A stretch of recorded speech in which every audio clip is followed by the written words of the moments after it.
everyone, it's Jonathan. What up, and welcome back to another video. Now, before I start in on anything, I want to thank each and every one of you. The channel hit a major milestone over the weekend, and that was 10,000 subscribers. Now, that's really super cool considering the fact when I started this channel a little under 2 years ago, I didn't think anyone at all would watch these videos or care what I talked about, but it's pretty neat and it's pretty cool, and I really enjoy what I'm doing, so thank you so much. Stay tuned at the end of the video. We're going to talk about a contest I'm running for that 10,000 subscriber milestone and a bit about my Patreon as well. So, what are we going to talk about today? Well, Wheel of Time news. Of course, you've seen the thumbnail, you've seen the title, you clicked on the video, so you know I'm going to talk about news. This comes in the form of a bunch of online articles, some printed articles that give us a slight bit of new information and a new photo that we'll talk about, as well as a big announcement for New York Comic Con and some of the cast photos from Instagram and other social media platforms that basically give us small clues to what they're doing in Season 2. Now, all of that being said, if you're new to the channel, hit the subscribe button because I cover anything and everything to do with the Sony and Amazon production of The Wheel of Time. That's news, leaks, rumors, stories, castings, and I get the odd exclusive here and there as well, so you don't want to miss any of that. Now, before we get on to the video, spoiler warning. In this video, I will be covering certain aspects of Season 2 of the Amazon and Sony production of The Wheel of Time. So if you haven't read at least the first 3 books of Robert Jordan's The Wheel of Time series, that's The Eye of the World, The Great Hunt, and The Dragon Reborn, be forewarned, I will ruin certain aspects and plot points of those books when we get to that point of the video. I will, however, give you another warning. The next part of the video is completely spoiler-free, but when we get there, I will warn you again. Alright, that being said, let's get on to the video. Alright, so for the last 2 years, Sony and Amazon have pretty much exclusively talked to the Wheel of Time fandom through Twitter. That pretty much all changed when the trailer came out and they released the actual date the first 3 episodes were going to drop. Since then, every news outlet in the world, it seems, has pretty much picked up on this, and they're running stories about the Wheel of Time. This will be the next big fantasy show. They're talking about it'll be the next Game of Thrones, the next Witcher, all of those different things. And every article from every single news agency seems to pretty much say the same thing. They take the general synopsis from Amazon, they talk about the Wheel of Time, they talk about what the story for the show will be, which is a little bit about the Aes Sedai, a little bit about Rosamund Pike playing Moiraine, a little bit about the Fielders, and maybe small bits about each one of the characters. But essentially, they all pretty much say the same thing, although some of them are peppered with different quotes. So we have ABC News talking about it, sharing the trailer. We have Den of Geek, which is a big publication, talking about it. EW, there's all kinds of different people talking about this. And every single one of these articles, although they're saying the same things, all have different quotes from Rafe Judkins. Now, these are quotes that Rafe has talked about over the last couple of years. Some of them are new for the articles, some of them are not. Although this one stands out to me. This one is from Rafe. There's so much in Game of Thrones that was inspired by The Wheel of Time, which is absolutely true. George R.R. Martin himself has come on record and said that a number of times. And when this show comes out, it's going to be compared to all of these other fantasy shows, all these other fantasy genres in these book series. And a lot of this stuff, although inspired by Tolkien, was new. It was fresh at the time when it came out. It was very new. And then other fantasy series that came after were inspired by it, and so on and so forth. So it's really cool to see this, and this is starting to suck in either book readers who have read the books years ago and kind of forgotten about the Wheel of Time, or people who have never read the books at all before. And all of these articles are pretty much hyping the show, and we're seeing them everywhere. Every day online, we're seeing a bunch of new articles pop up. Some of them are hilariously inaccurate and written by bots, and I think I might do a show at some point or another covering them because they're pretty funny. One of them actually called The Wheel of Time a manga, which is cool, I guess. Inaccurate, but very cool. They're really, really neat. And they're giving us a lot of the same photos. So the EW article initially had a bunch of different photos put out in it, and all these other articles are coming out with the same press photos, the same type of stuff. However, we did get this photo here, which is really very cool and is new. So let's talk a bit about that. So this particular photo here is new, and it's something we haven't seen before. Now, in the trailer, we did get to see what we suspected were bits of the attack on Emlyn's Field on Winter Night. In some of the photos, we've seen different things like that. The teaser with Lan, Moiraine, all of those things all showcase the same thing. However, this looks like an aftermath picture. Now, this picture is really very cool because you get to see what is the wine spring in the background. That is the inn. So you can tell by the roof, the way the eaves are. It's destroyed. It's completely destroyed. You see big bricks and blocks of it all over the place. Some in the foreground, some in the mid-ground background. You see the roof is completely torn off on the left-hand side of the photo there.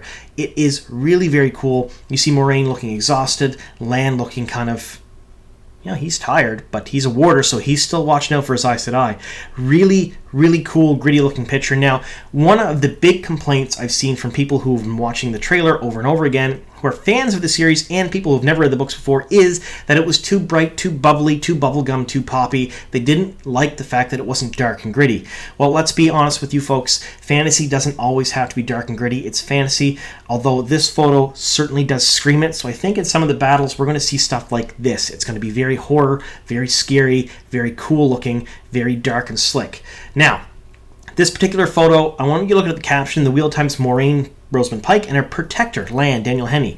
A lot of these articles seem to shy away from using some of the terms because if they use these terms and people don't know what they are, they have to explain them. So they use the term protector there rather than mortar. Now that's been pretty much par for the course for a lot of these articles, but you have to understand that these are not written for the hardcore fans, people who've read the series a few times or have been following this production for quite some time. They're written for people who will pick this up and go, wow, that's really cool. I like the way that looks. That looks like a cool new fantasy series like The Witcher or Game of Thrones. Or C, I want to watch this. All right, so now we're going to talk Comic-Con, specifically New York Comic-Con.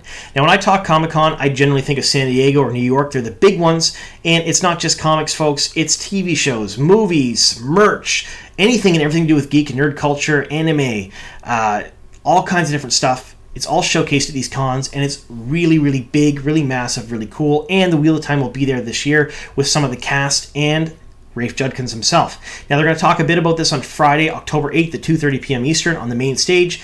Now, what I do want to mention here is that you can get digital tickets. Anyone can buy a ticket to this and watch it. I believe, correct me if I'm wrong, but I believe that all the physical tickets have pretty much been sold out at this point because it's such a big event and they've been on sale for a while now. So, this was just recently announced that we can go there.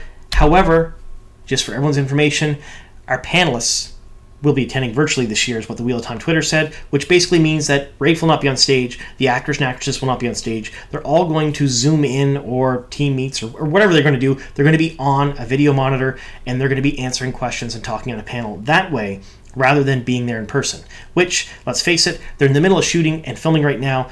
Probably would have happened, pandemic or not. They probably wouldn't have been able to attend in person because they are in the middle of filming season 2 right now in Italy as well as in Prague. So they're doing a bunch of different filming there now.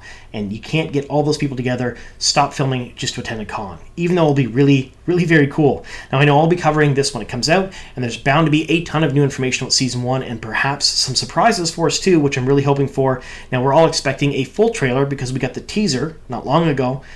Expecting a full trailer before this drops, and I thoroughly expect we'll get it at New York Comic Con because it's such a big event.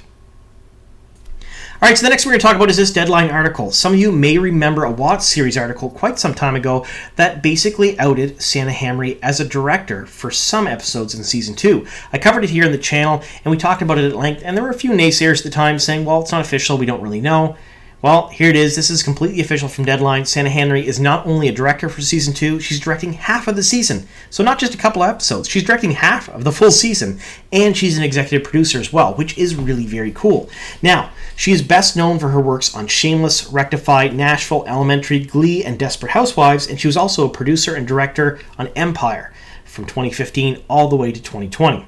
So she's done a ton of different stuff. She's very seasoned when it comes to TV. Now, I know in the comments down below, some of you are going to be saying, well, none of those seem like the Wheel of Time. It really doesn't make much sense. We're going to get that. However, I do want to remind you folks that a director for a television series generally doesn't have a whole lot of creative input. They kind of follow a formula that's already set up for them. And this is season 2. In season 1, the actual debut of the series is really important. After that, things sort of fall into place. They may look a little bit different stylistically. However, the writing, all the other stuff are done by everyone else, and it's all kind of seamless for the whole season.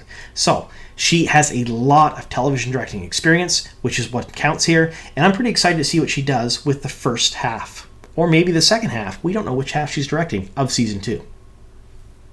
All right, so now we're going to dive into some of the social media posts by some of the actors and actresses on the show. Now, they give us small clues to what they're doing in Season 2, which is really very neat. Now, here, we see Taylor Napier, who plays Maxim. Maxim is one of Alana Mosfani's warders, and Alana is played by Priyanka Bose. We've seen a lot of pictures from Priyanka and Taylor, and they're in Italy right now. Now, you take a look in the background. That is a really amazing shot.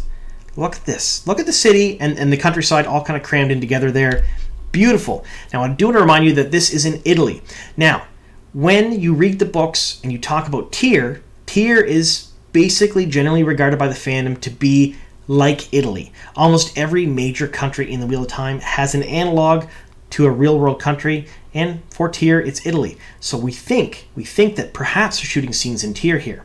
Now, you have to remember that Rafe Judkins has mentioned a couple of different times that first season, that's like the first 8 episodes we're getting this fall, dive into not just book 1, but also certain aspects of book 2 and 3. Now, I've said it before, I think those are small tertiary plots or explaining the world a bit better. I don't think we're going to get the Stone of Tyr in season 1 by any stretch of the imagination. If you want to know what I think we're going to get, watch my last appearance of the Dusty Wheel with Rebecca from Reading the Pattern. We kind of went through everything we think we're going to see in season 1. But season 2, I just think that we're probably going to see some sort of amalgamation between Falme and Tyr. I think they're going to do the events of both at the same spot. Because you got to understand, Rafe Judkins has said a few times that this will be done probably in about 8 seasons. They're going to have to amalgamate or cut some of these storylines or shorten them in some way, shape, or form. Now, we've seen these two together. We pretty much can guess they're filming because we've seen Rafe's pictures from Italy, we've seen Priyanka, we've seen Taylor Napier, and then we've seen, a lot of shots from the same town, and we've seen her. Now, this young lady is rumored, and I'm saying rumored because I did break the story quite some time ago, but I can't say it's official because Amazon has not confirmed it yet, playing Elaine Tricand. This is Sierra Coveney. Now, she is also posting pictures. She's not saying where she's at, although, if you take a look at the background of these two shots, I'm getting the same Italy vibe. It doesn't really look like Prague or the Prague streets to me. However, I don't really know for sure. So there's that. So we do know that a lot of the cast is in Italy right now, and let's face it, they're shooting season 2. They're probably not on vacation. So they're probably shooting certain aspects of season 2 in Italy, which I believe will be Tyr, which could also be an amalgam of Tyr and Falme. So I think we're going to see the events of the Great Hunt playing out. That's the big Shan-Chan attack at the end of that book, along with some of the Stone of Tyr stuff, all kind of at the same time. That's my guess. Now, I could be completely wrong out to launch that. That's no inside information at all. It's just a feeling I'm getting from seeing some of these posts from these actors and actresses and what they're doing. However, I think it's a smart idea to kind of condense and grab those two storylines together. Now, I do know that in the comments down below, some people are going to say, no, I want to see all that separately. Of course, seeing it shot for shot, all separately would be very neat. However, not very practical, and they're probably going to have to condense or change some things. It's just the way it's going to be. And I know season 1 is going to be very different from The Eye of the World, but I think from everything we've seen so far, it'll be very, very cool, very, very neat. It'll keep the heart and soul of the story, which is what's really important. Now, all that being said, let me know in the comments down below what you folks think. Have you read any of these articles? Do you think they're cool? Are they doing the Wheel of Time justice? I know some of them are really terrible, but I want to know what you folks think. Also, cast photos. Do you think they're in Italy to shoot? I mean, let's face it, I pretty much have said that they are, but do you think they are? And what do you think they're shooting? Do you think they're shooting scenes in Tyr or Falme, or do you think it's something completely different? Now, you have to understand that Alana is there with her warders, along with some of the other cast, and Alana was not in pretty much anything to do with Falme or Italy in Tyr. So, I'm not really sure how it's going to work. But then again, Alana was not in The Eye of the World either. She wasn't introduced till much later.